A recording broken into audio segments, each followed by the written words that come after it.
Hi friends, அஸ்ஸலாமு அலைக்கும். இன்றைக்கி ஈஸியான முறையில் தேங்காய் பால் பச்சை பட்டாணி புலாவ் எப்படி செய்யலான்னு பார்த்துடலாம் வாங்க. இது செய்கிறதுக்கு முதல்ல அடுப்பை பற்ற வச்சு ஒரு குக்கரை வச்சு நல்லா காஞ்சவனே 2 ஸ்பூன் நெய், கொஞ்சமாக கடலெண்ணெய் சேர்த்துட்டு 1 பீஸ் பட்டை, 1 பிரிஞ்சி இலை, 1 ஏலக்காய், 1 பல்லாரி வெங்காயம் முழுசாக வெட்டி வச்சுருக்கேன். அதையும் போட்டு நல்லா வதக்கிக்கலாம். பல்லாரி வெங்காயம் நல்லா வதங்கி கோல்டன் ப்ரௌன் ஆனதும் கொஞ்சமாக புதினா மல்லி போட்டு அதையும் நல்லா கிண்டி விட்டுக்கலாம். அப்புறமா 1 ஸ்பூன் இஞ்சி பூண்டு பேஸ்ட்டு போட்டுக்கிறேன். இஞ்சி பூண்டு பேஸ்ட்டு போட்டு நல்லா கிண்டி விட்டுட்டு அதிலே உளிச்சு வச்ச பச்சை பட்டாணியும் சேர்த்துக்கலாம்.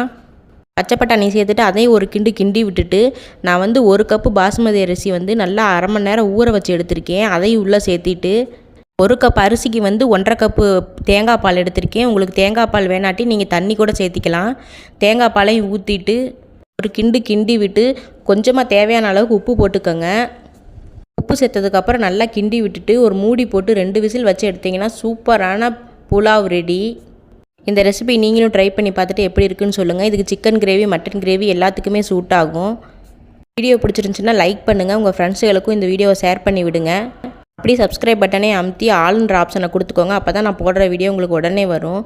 தேங்க்யூ.